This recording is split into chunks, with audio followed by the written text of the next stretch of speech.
19, the virus that lives on. Hosted by Pauline Dulang. Hello, everyone. My name is Pauline Dulang, and I am here with Mr. Ernie Chambers today, and we are going to be talking about the COVID-19 virus. Hi, Mr. Chambers. How are you today? I'm doing very well, thank you. Wonderful. Okay, so my first question to you is, in short, can you give me a brief overview of what COVID-19 is? Well, first of all, the term means, because there are coronaviruses, this is the coronavirus disease from 2019, and it identifies the one that came from China, whichever location, and that lets people know that this is something new. And I don't know whether they really understand everything about it right now, but if you get the virus and you're not going to be able to overcome it on your own, then you have shortness of breath, then other types of problems develop. You may have to go on a ventilator because you don't have the strength to take in air and breathe it out. Your lungs can fill up. There are other side effects that can occur, but it is a disease that generally will be fatal if untreated. Now, that's what my understanding of it is. And if a person gets COVID, it's not like a cold where if I drink water and get rest, then it's going to go away. So I think it's one of the most serious diseases that has struck people during my 85 years on this planet.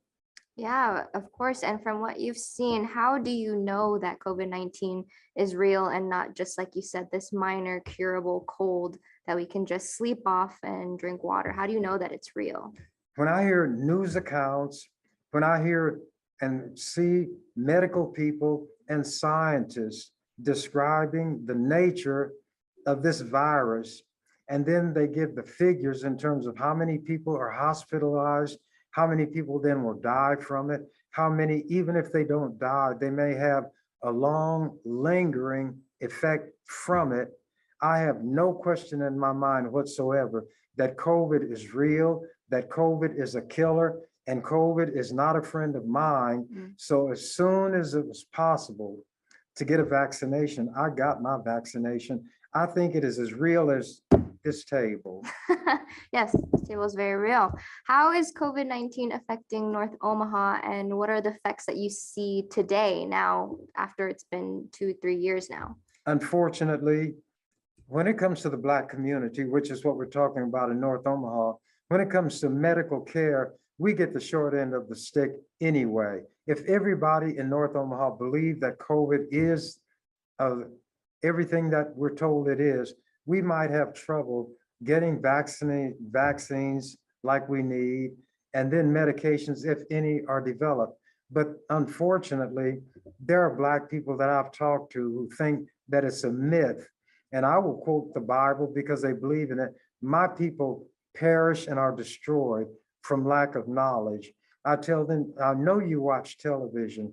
You see how many people are dying. And even Johnny Rogers, who everybody knows in Nebraska, was not accepting that it's genuine. So we either know somebody who had it, know somebody whose relative had it, and if we watch television, we know about it. So Black people need to be made aware of the fact that vaccinations are available, that you're not going to have to pay for them. You can go to the Charles Drew Clinic. Maybe there's a number that you can look up on the, I don't use what I call the gadget, to find out where you can get a vaccination. But excuse me, if you haven't gotten the vaccination, my view is that you're committing suicide. If you're lucky enough to fight it off the first time, there are variants of it, and that if I come down with the virus and I overcome it, then I'll develop an immunity. Well, you can have an immunity in quotation marks for COVID-19, but there are variants of it. It will change, and that automatic immunity you might build up from having caught it and survived is not going to protect you from the variant. It's like what they call in these science fiction movies, a shape shifter. Something looks a certain way, and when you get ready to deal with it based on what it looks like, it changes its shape and form and becomes something else. COVID-19 and its variants are not to be played with. I don't know of anything I can say to persuade people to get that vaccination. I even had the media present on 2 occasions. Then I did push-ups, not to show off, but to indicate that I'm in good health. I don't get sick. The only time I went to the hospital was to get a colonoscopy, and I was over 70 years old then.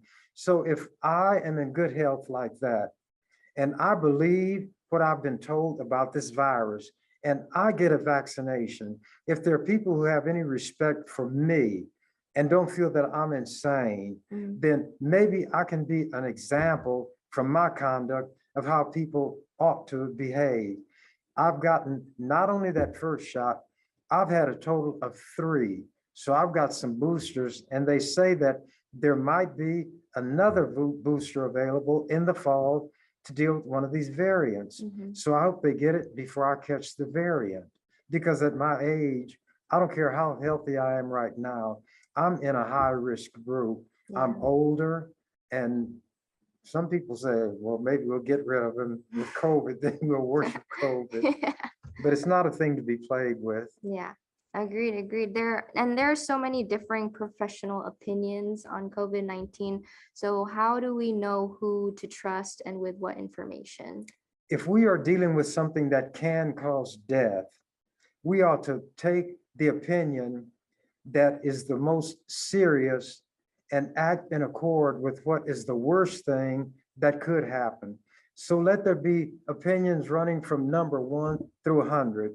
If according to the 100th opinion, and it's a medical professional or a scientist, and this is that person's conclusion, and the vaccination is that conclusion, I go all the way to the end where I will do what will make me safest if the worst comes to worst. So it's up to people to determine whom they will believe, what example they will follow, or if they're going to roll the dice. They have to hope it doesn't come up craps. Yeah. And then lastly, you were just talking about the vaccine earlier. Can you expand upon how much it costs, where to get it, how available and accessible is it? It's readily available, and there are places you can get it without having to pay for it. So there are places, I call it the gadget again, where you can get this information and find locations, or you can call the Douglas County Health Department, and they will notify you of places where you can go to get the vaccination and places where you don't even have to pay for it. The last one I got was through the Charles Drew Clinic, and I didn't have to pay for it. It was on 50-something and Maple or 60th out there, and it doesn't hurt. There's no pain, you don't pass out. There were no side effects. And there's no way, if I was a young person, I'm gonna let some gray-haired 85-year-old man put me to shame. It never would happen. So they got to straighten up and fly right. Yeah, very, very true. I've heard someone say before, if it's free, it's for me. Hey, I like that. All right. Well, anyway, that's all the time that we have today. So thank you so much for coming here. We will be giving regular updates, so be sure to keep checking up on us. Thank you so much for watching. This has been COVID-19, the virus that lives on, hosted by Pauline Dulang. If you'd like to leave suggestions, email us at ewcfacts@gmail.com. That's ewcfacts@gmail.com. This has been an EWC Communication production.